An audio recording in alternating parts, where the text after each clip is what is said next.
Bienvenue dans cette nouvelle édition du QG News. Au sommaire, le Malawi en attente des résultats des élections.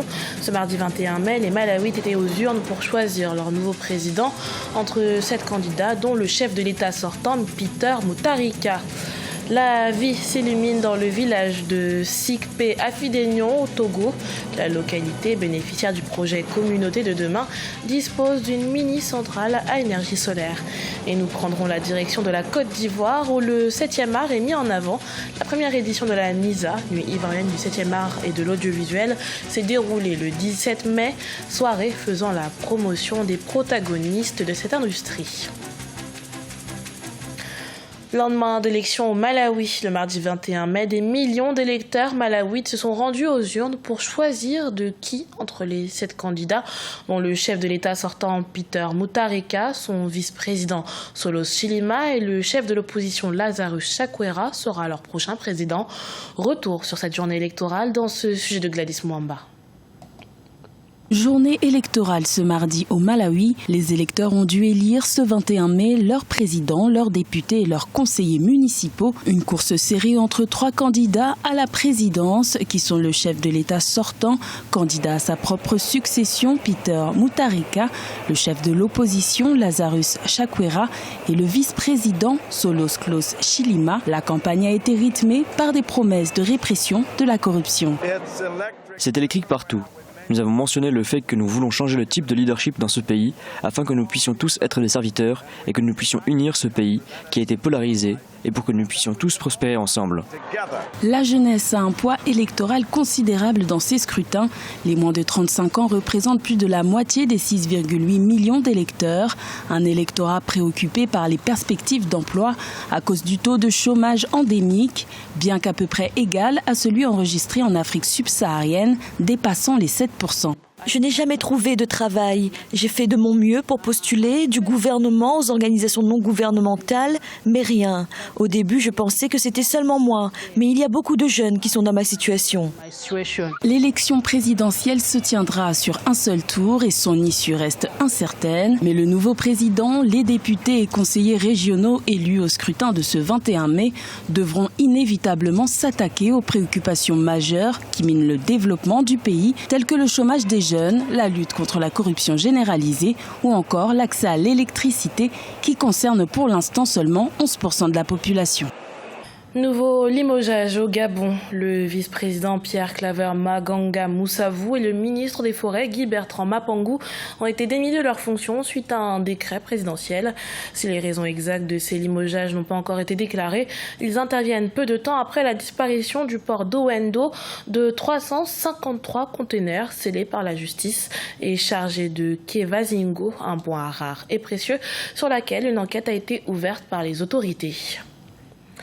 Jacob Zuma, de retour devant les tribunaux. L'ancien président sud-africain comparaît dans le cadre d'une affaire de vente d'armes vieille de 20 ans et plaide l'abandon des poursuites, dénonçant au passage une chasse aux sorcières. Gladys Mwamba.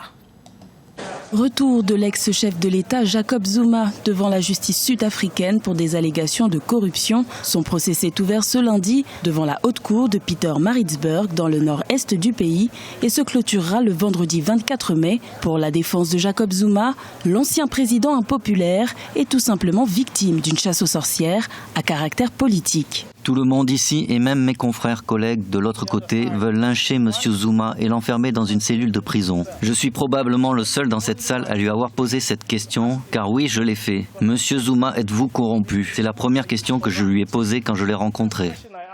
16 chefs d'accusation de fraude, de racket et de blanchiment d'argent pèsent contre l'ancien président dans le cadre d'une affaire de vente d'armes estimée à près de 5 milliards de dollars à la fin des années 1990. Sa défense dément et demande l'abandon des accusations de corruption, vieilles de près de 20 ans, des allégations qui n'ont pourtant pas empêché sa candidature à la présidence en 2009 et en 2016. Même ceux qui devaient témoigner ont oublié leur témoignage. Certains sont morts. Nous disons que si ce procès continue, ce ne sera plus qu'une chasse aux sorcières.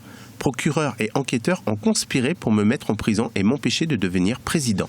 Englué dans de nombreux scandales, l'ancien président Jacob Zuma, qui a démissionné en février 2018, a fait baisser la cote de popularité de l'ANC, ce qui n'a pas empêché au parti historique au pouvoir de s'imposer une nouvelle fois aux élections générales du 8 mai 2019, des élections remportées avec tout de même une chute de popularité constatée. Au Togo, le village de Sikpe Afidegnon bénéficie de l'énergie solaire. Bénéficiaire du projet Communauté de demain, la localité dispose d'une mini-centrale de 30 kVA, ce qui permettra à la localité d'avoir accès au réseau de télécommunications et aux services associés. Les précisions de Marcel Farmamaroun. 10 km à pied pour aller chercher de l'eau pour sa famille, faute d'énergie. C'est le calvaire qu'a vécu Abla Ogodo, habitante du village de Sikpe Afidegnon, situé dans la préfecture de Yoto, au sud du Togo. Car dans cette localité, l'électricité, qui permet notamment d'alimenter la pompe à eau, a toujours fonctionné via des groupes électrogènes bruyants et alimentés au mazout, un combustible domestique polluant. Mais dorénavant, l'installation d'un puits relié à l'énergie solaire a considérablement réduit les besoins des habitants du village. Nous avons maintenant de l'électricité pour alimenter la pompe. Avant, aller chercher de l'eau était une vraie corvée. Nous passions toute la journée à aller chercher de l'eau. Maintenant, nous avons de l'eau quand nous voulons.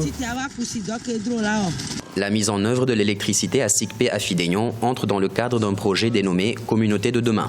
L'initiative consiste à la fourniture et à l'installation d'une mini-centrale de 30 kVA au groupe Togocom pour l'électrification de sa tour installée dans le village, ce qui permettra à la localité d'avoir accès au réseau de télécommunications et aux services associés. Cette vision, c'est que nos populations dans ces zones devraient pouvoir avoir accès à Internet, à la téléphonie mobile, à l'électricité propre.